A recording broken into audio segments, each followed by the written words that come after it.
Buenas noches, principalmente en este video se pretende explicar desde los supuestos de Harris y Todaro si la restricción a la migración es una buena alternativa o si por el contrario esta restricción aumenta la brecha de inequidad y de la productividad. Cabe recalcar que esta pregunta la vamos a analizar detenidamente y detalladamente a partir del texto Migración, Desempleo y Desarrollo, un sector de dos análisis, y desde las gráficas que están propuestas en él. De esta misma manera, también se pretende ejemplificar con una historia para mayor entendimiento. Entonces la vamos a ver a continuación. Bienvenidos a un país con dos sectores, uno rural y otro urbano, dos actividades económicas, la agricultura y la manufactura. Aunque existía la posibilidad de que los habitantes rurales migraran a las urbes, hoy contaremos la historia de cuando se prohibió el traslado del campo a la ciudad. Frente a este suceso, ¿qué pasará con la población rural? Pues bien, escuchemos la historia de Doña María y Rosita. Ay, Rosita, vea usted que desde que cerraron la frontera han aumentado las producciones de manzana. Sí, comadre, aquí también, pero por otra parte los precios han bajado. Sí, Rosita, eso es el colmo. Los precios han bajado más que incluso cuando producíamos menos. Incluso eso me lleva a pensar que entre más produzcamos, nuestra producción va a valer menos que las anteriores.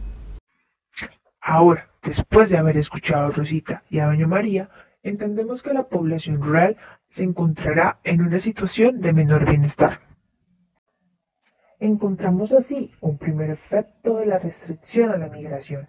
La producción agrícola incrementa, pero los precios disminuyen.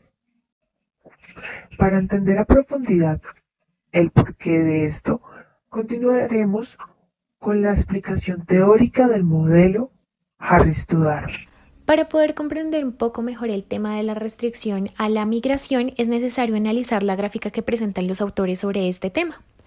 Tenemos entonces una gráfica en donde el eje X está representado por la producción agrícola y el eje Y es la producción manufacturera. Y tenemos entonces el punto D', que es el punto con equilibrio, pero con desempleo.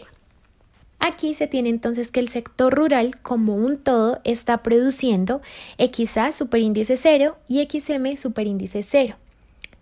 Y estos productos los puede vender entonces al precio P0. Adicionalmente, este sector tiene la capacidad de intercambiar productos, entonces puede adquirir algunos productos manufactureros, por lo que termina consumiendo XA gorro superíndice 0 y XM gorro superíndice 0.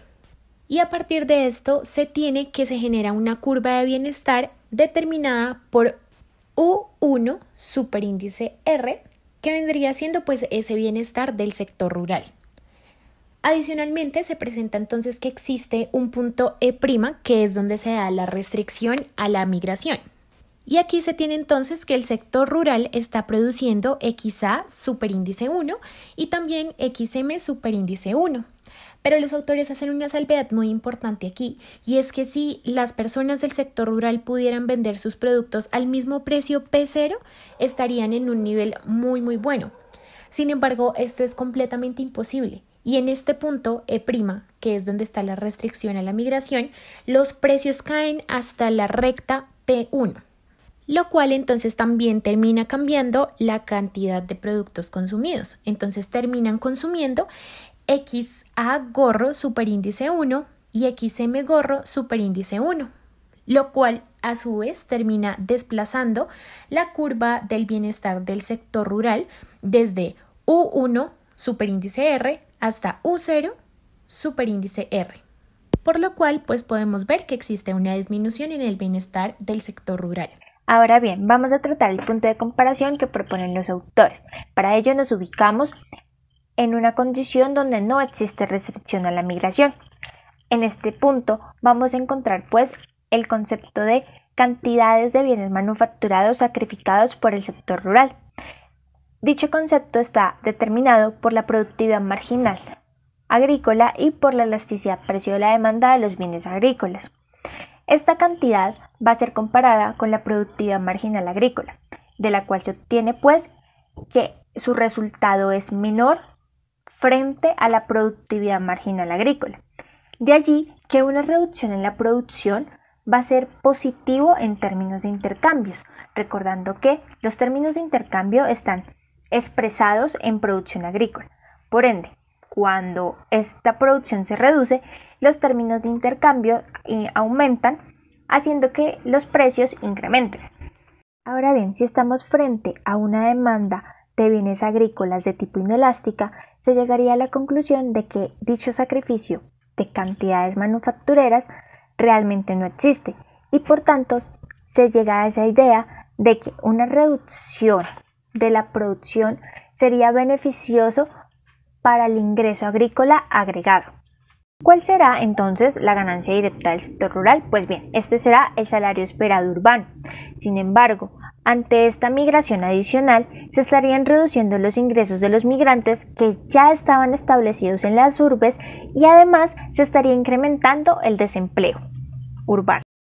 Para poder garantizar que el sector rural se beneficie al permitir la migración, aunque exista el desempleo y toda la economía reduzca su producción, se debe cumplir lo siguiente, y es que la productividad marginal agrícola multiplicado por 1 menos la elasticidad precio de la demanda de los bienes agrícolas debe ser menor que el salario esperado urbano multiplicado por el factor 1 menos R. Para ello, el comportamiento de las variables antes mencionadas debe ser el siguiente. Primero, que la productividad marginal y el salario esperado urbano sean positivos y que la fracción de la fuerza laboral urbana total suministrada por el sector rural sea menor o igual a 1. Con esto, la migración adicional siempre va a ser beneficiosa para el sector rural ante un escenario de una demanda de bienes agrícolas de tipo inelástica. Bueno, y de esta manera, para ir finalizando, se tiene como conclusión que la restricción de la migración es benéfica siempre y cuando se cuente con una serie de políticas que vayan a favor de dicho sector rural. Entonces, para ello hacemos hincapié en una política fundamental que señala el texto, la cual es que para que exista un equilibrio tanto en el sector rural como en el sector urbano y no haya una migración, se debe contar con un subsidio salarial que va dirigido hacia la población o hacia el sector rural, puesto que con dicha compensación la persona tiene como incentivos de quedarse en su sitio y aparte pues genera como una mayor productividad. Adicional a ello, el texto también plantea que esta compensación salarial hacia las áreas rurales también se debe dar por medio de un descarte o una liberación de impuestos sobre las tierras las cuales ellos cultivan.